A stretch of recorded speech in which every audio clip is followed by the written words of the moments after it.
ওকে, Photoshop বা কোনো রকম সফটওয়্যার ছাড়াই আজকে আমি আপনাদেরকে ছবির ব্যাকগ্রাউন্ড রিমুভ করে দেখাবো। তো ভিডিও শুরু করার আগে বলতে চাই, আপনি যদি আমাদের চ্যানেলে নতুন দর্শক হয়ে থাকেন তাহলে সাবস্ক্রাইব করে পাশে থাকা বেল বাটনে প্রেস করে রাখুন আমাদের পরবর্তী ভিডিওর নোটিফিকেশন পাওয়ার জন্য। সো চলুন ভিডিওটা শুরু করি।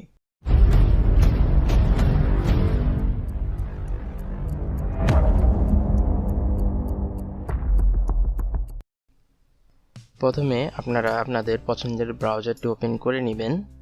এরপর remove.bg লিখে সার্চ দেবেন।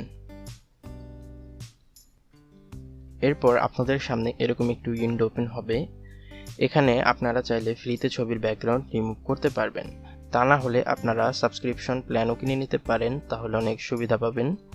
এমনিতে ফ্রিতেও আপনারা ছবির ব্যাকগ্রাউন্ড প্রপারলি রিমুভ করতে পারবেন, কোনো প্রবলেম হবে না।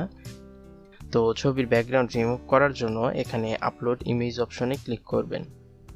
এরপর আপনি যে ছবির ব্যাকগ্রাউন্ড রিমুভ করবেন ওই ছবি সিলেক্ট করে ওপেন করে নেবেন। ওপেন করার পর কয়েক সেকেন্ড পর দেখবেন ছবির ব্যাকগ্রাউন্ড রিমুভ হয়ে গেছে।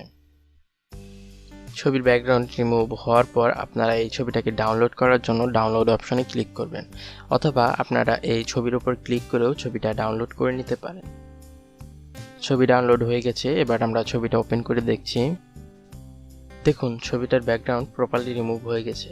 তো এভাবে আমরা ফটোশপ ছাড়া ছবির ব্যাকগ্রাউন্ড রিমুভ করতে পারবো কয়েক সেকেন্ডের মধ্যে। আজকে আমার এই ভিডিওটা এই পর্যন্তই। ভিডিওটা কেমন লাগলো কমেন্ট বক্সে অবশ্যই জানাবেন। সো আল্লাহ হাফেজ।